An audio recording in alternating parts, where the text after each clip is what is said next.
Jay Inslee. Here's another horse, almost dead. It's the fact that Inslee has wasted. We're going to try to finish the horse off in the next 4 minutes. I don't know how much money he has spent. Your money, by the way, your money on security and your money as he moves all around the country in what is absolutely a pipe dream that he would ever become president of the United States. The question is, do you think legislators at some point should bring up something? I know that in some states, if you're going to run for office, even as serving as a governor, I think you might have to actually pay for the stuff out of your own campaign dollars. He only has about $1.2, last time I checked, $1 million on hand that he hasn't spent yet. If he were to have to pay for security and pay for all of these awful carbon-spewing airplanes that he takes all over the place, he would not be in this running. That we are the ones that are allowing this facade to continue. So interesting. He has a pitiful salary when you look at it. He only gets paid $182,000 as governor. What would he make in the free world? And what do you think he'd make in the private sector? Well, $60,000. The thing is, given his success and profile, he might be making a heck of a lot more than that. But the reason I wanted to give you that number, $182,000, is that he spent. Now he hasn't spent, but in terms of the travel and overtime expense, not for him, but for the patrol that has to guard him, $580,000.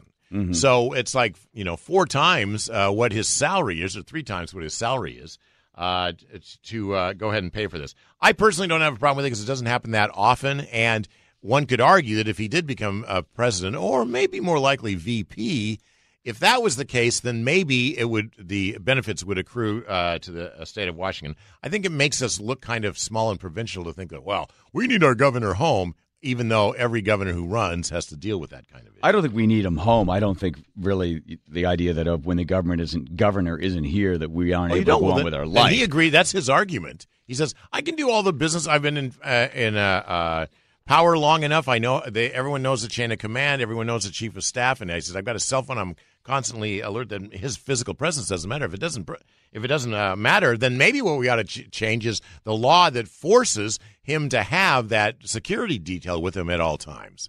Maybe we could save money there by cutting down on that. Yeah, there you go. Don't just say it only happens at once in a blue moon. Yeah. Pay for your own security. Who is it that's in the race right now that's paying for their own security? Well, Steve Bullock. But to be fair, Steve Bullock has even less of a chance than Jay Inslee, and he just got in. That was his very first debate. He jumped in about a month ago. Okay.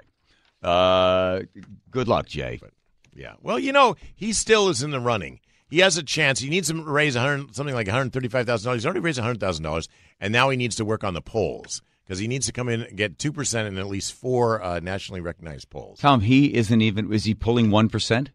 Yeah, I think he was at 1%. Oh, okay. But most of the post-debate analysis thought he was in a group of 4 or 5 people that very well could, because he's focused on climate change, that he actually could. So you can't quite write him off.